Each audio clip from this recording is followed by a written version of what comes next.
নমস্কার বন্ধুরা, joint family রান্নাঘরে আপনাদের সবাইকে অনেক অনেক স্বাগত।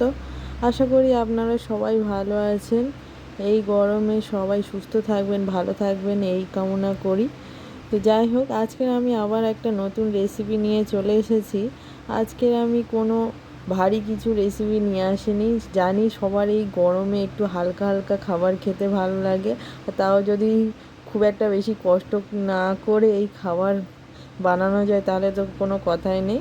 তো কম বেশি সবার বাড়িতেই আটার রুটি হয়, আর এই রুটি যখন আমরা বেঁচে যাই সেই রুটি দিয়ে কি করব আমরা ভেবে পাই না।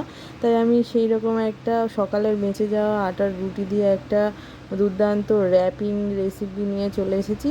এইরকম রেসিপি আপনারা আগে কোথাও দেখেননি, এটা আমি 100% গ্যারান্টি দিয়ে বলতে পারি। তার জন্য দেখুন, আমি প্রথমে একটা রুটিকে এইরকমভাবে একদম মাঝখান থেকে একটা সাইড এইরকম কেটে নিলাম। নিয়ে তার উপর আমি টক দই অল্প একটু ফেটিয়ে রেখেছিলাম, সেটাকে দিয়ে দিচ্ছি।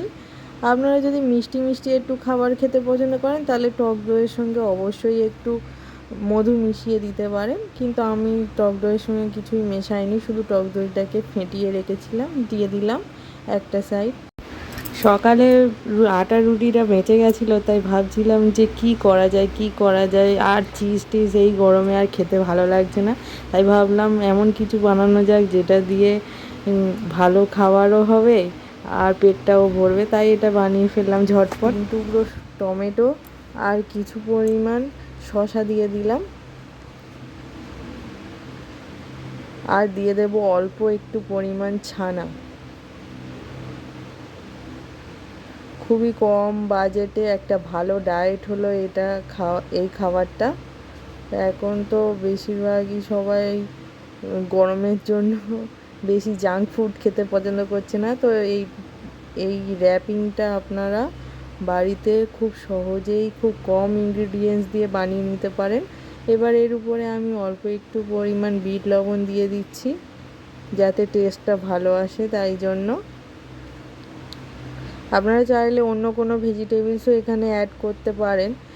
আর এখানে আমি যেহেতু দই আর ছানা ইউজ করেছি, তাই কোনো সস বা কেচাপের ইউজও করিনি। লেবুর রসও দেওয়া যেতে পারে এর মধ্যে।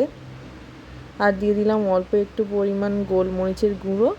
ব্যাস, এবার এইটাকে ভালোভাবে এইরকমভাবে র্যাপ করে নিলেই আমাদের দুর্দান্ত স্বাদের র্যাপিং তৈরি, আটার রুটির র্যাপিং।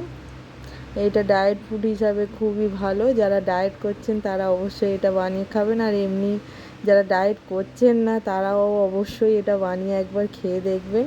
খুবই সুন্দর খেতে হয়েছিল, আর পেটও ভরে যায়। তাহলে বাড়িতে যখনই রুটি হবে আর কখনো বাড়তি রুটি নিয়ে চিন্তা করতে হবে না।